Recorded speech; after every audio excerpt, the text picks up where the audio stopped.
বদির আলম আপনি জানতে চেয়েছেন শ্বশুরকে কি আব্বা বলা যাবে আর তার সাথে কতটুকু পর্দা করতে হবে। দেখুন, শ্বশুরকে বাবা বলা যাবে, কোনো অসুবিধা নেই।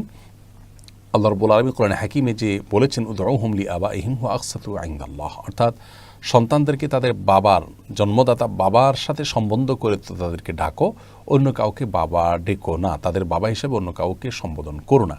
এখানে যে আল্লাহ রাব্বুল আলামিন নিষেধ করেছেন অন্য কাউকে বাবা বলতে, তার অর্থ হলো অন্য কাউকে বাবার জায়গায় যদি কেউ বসান এবং ধরুন সার্টিফিকেটে, পাসপোর্টে, এনআইডিতে এবং বিভিন্ন ডকুমেন্টসে এবং মানুষের সামনে যদি এমনভাবে অন্য কারোর নাম বাবা হিসাবে তিনি পেশ করেন যে তাকেই বরং সমাজের মানুষ তার জন্মদাতা মনে করেন, সেটি নিষেধ।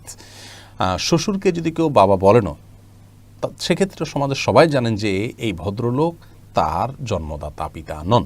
এটা সম্মানসূচকভাবে শুধুমাত্র বলা।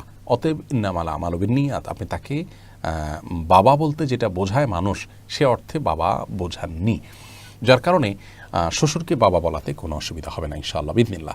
শ্বশুর সাথে কতটুকু পর্দা করতে হবে পুত্রবধূর, এর উত্তর হলো একজন মাহরামের সাথে যতটুকু পর্দা করবেন আপনি আপনার নিজের বাবার সামনে যতটুকু পর্দা করবেন, নিজের ভাইয়ের সামনে যতটুকু পর্দা করবেন, তার সামনে ততটুকু পর্দা করবেন। চেহারা এমনকি মাথার চুল ইত্যাদি খোলা থাকলেও গুনাহ হবে না, পর্দার লঙ্ঘন হবে না।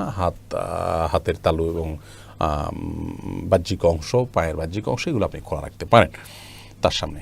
একই কথা প্রযোজ্য হবে শাশুড়ির বেলায় এবং জামাইয়ের বেলায়। জামাই তিনি শাশুড়ির এই চেহারা, হাত এবং পা, এই অংশগুলো দেখতে পারবেন।